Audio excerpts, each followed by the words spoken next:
Ce mardi 30 septembre 2025, vous remarquerez que en français, le verbe être, le participe passé, n'a pas le même sens quand il est court.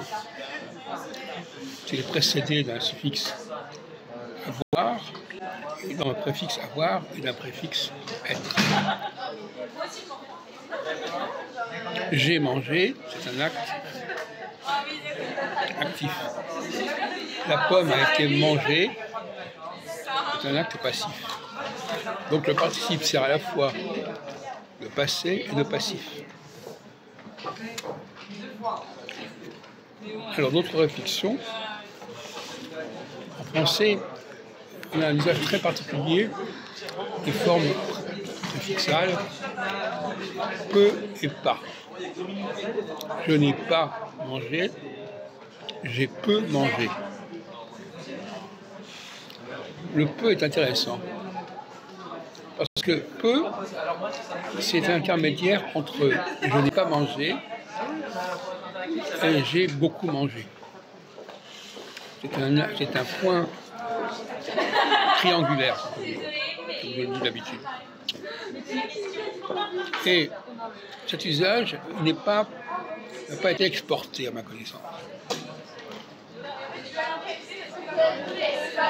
On n'a pas fait passer dans d'autres langues, comme on l'a fait pour d'autres langues, d'autres cas, avec les calques, etc. On n'a pas fait passer en dehors du français le pas et le peu. Et alors, je terminerai aussi un cas très intéressant, c'est le pas très. Je n'ai pas très faim.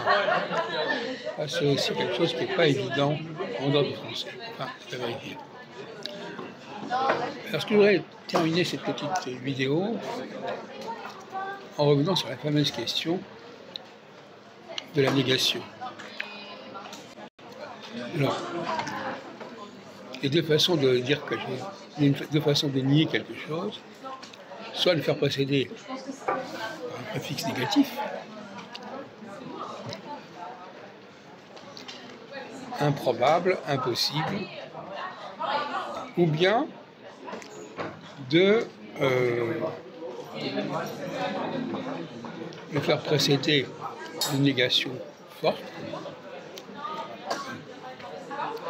Je ne veux pas.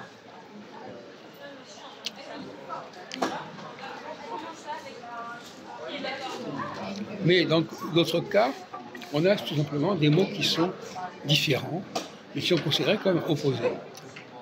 Donc si je demande à quelqu'un quel est le contraire d'intelligent, il répondra « il est bête ». Mais bête n'a rien à voir avec le préfixe. Ne correspond pas à un préfixe qui va modifier le mot intelligent. Alors que si je dis possible, je dirais impossible.